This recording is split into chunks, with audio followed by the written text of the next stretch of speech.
Alright, in this video I'm going to show you some card manipulation. So check this out. 1, 2, and it's gone. You can bring it back, just like that.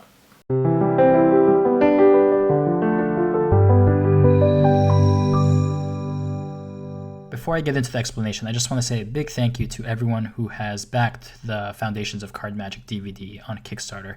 It was completely funded in just a couple of hours after I released it, and now it's up to 600% of the funding goal. So it's been an overwhelming response. I couldn't be more thankful, and I'm just extremely excited to take on this project. There's still 17 days to go, so if you haven't backed the project yet, there's still time. I'll put the link on the screen here and in the description box down below, and you can check out the project, you can watch the trailer video, and check out all of the reward packages that I'm offering.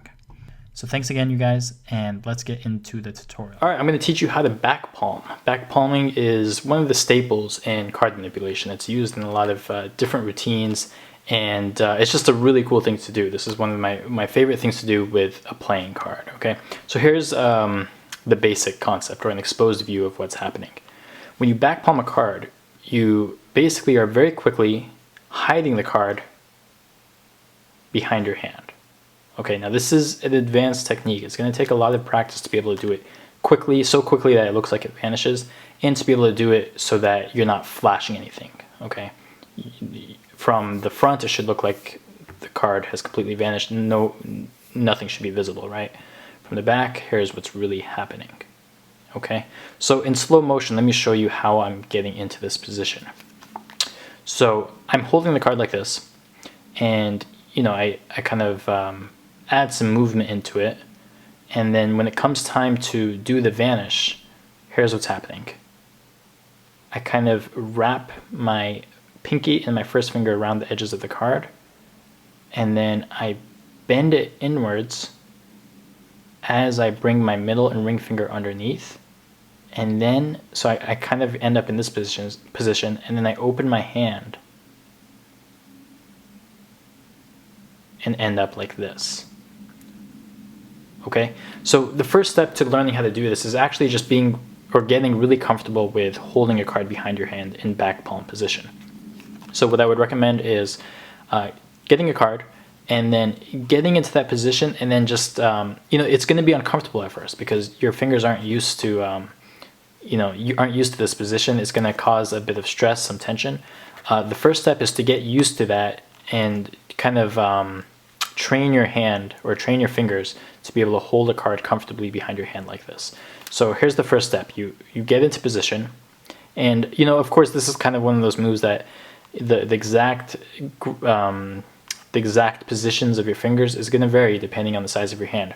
I can show you what it looks like for me, but you're going to have to experiment with your own hand and with your own card to figure out exactly what works for you. But here's the basic idea. So you're going to hold a card like this. You bring your first finger and your pinky to the edges like this.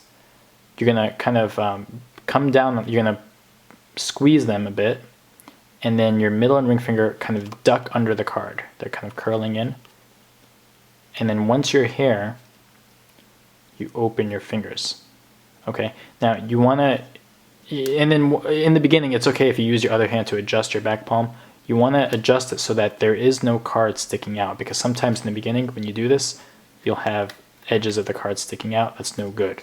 So position it in a way so that the card's completely hidden, and then from the back, you don't want it to be sticking out like this. Sometimes that'll happen, and it looks okay here, but then sometimes if you angle your hand one way or another, then it flashes. So you want that card to be as close to the back of your hand as possible.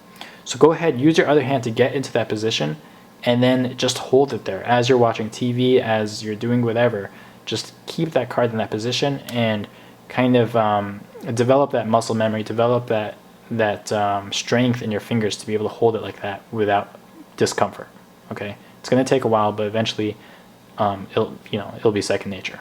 Okay, once you're comfortable with that position, the next part is going to be to learn how to get into that position very quickly and very efficiently. Okay, so let me show you that. You know, it's going to come down to a lot of practice, but the key thing to note here is that you'll never be able to do it so quickly that you can keep your hand completely still and then make it vanish. Okay, it's going to be obvious even if you've practiced for years and years.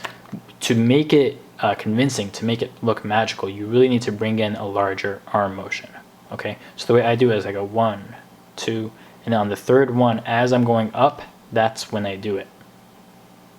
All right, so again, let me actually play it in actual slow motion for you so you can kind of see that happening. 1, 2.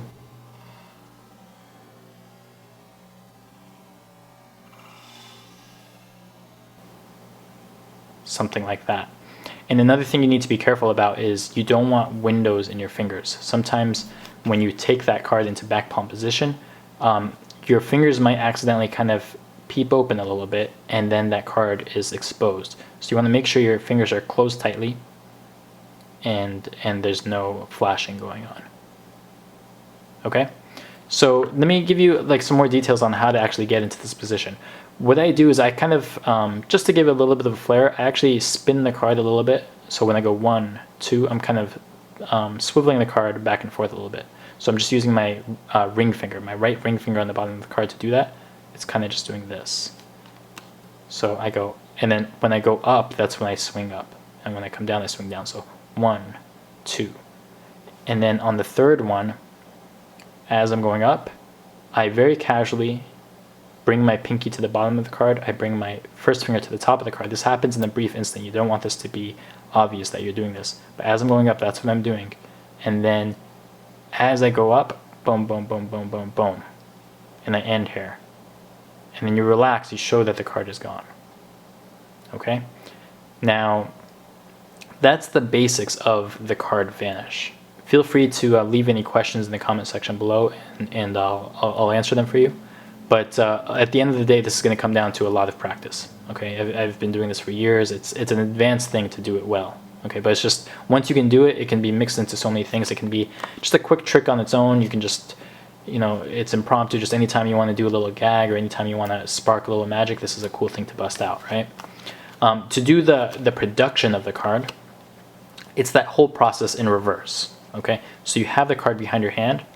Here's an exposed view of what's happening in the production.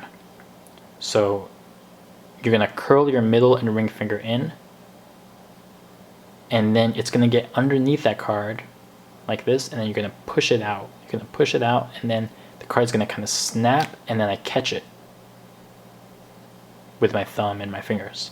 Okay, so at actual speed, it looks like this. And again, this is one of those things that if you keep your hand completely stationary and do it, it's not going to look so good. You have to bring in a larger motion, excuse me. So I usually go to the side. So I'll do something like that, and that looks pretty good. Okay, but you can play around with that larger motion. You know, do whatever fits your own style. You could go up to produce it. You could go down to produce it. But bring in a larger motion as you do the production, and it looks very magical. Okay. So let me actually play the production in slow motion for you.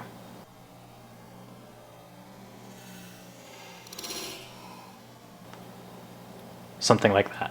And then with a larger motion included, something like this. All right, so that's the back palm vanish and reproduction. There's really a lot that goes into this. This is kind of just a brief overview. But hopefully you can pick up the basics from here. And then I'm going to show you a lot of other techniques and applications for this move in later videos, okay? But get the basics down first, get comfortable with that back palm position, get comfortable with taking it behind your hand, get comfortable with reproducing it, and then later on I'll show you how to do multiple card productions. I'll show you a close-up version of this. I'll show you a pivot where you can show both sides of your hands. There's a lot of really cool things that you can do with this, but this is the foundation of, you know, back palming and card manipulation in general. So I hope that video was helpful for you guys. I hope you all have a great holiday season and a happy new year.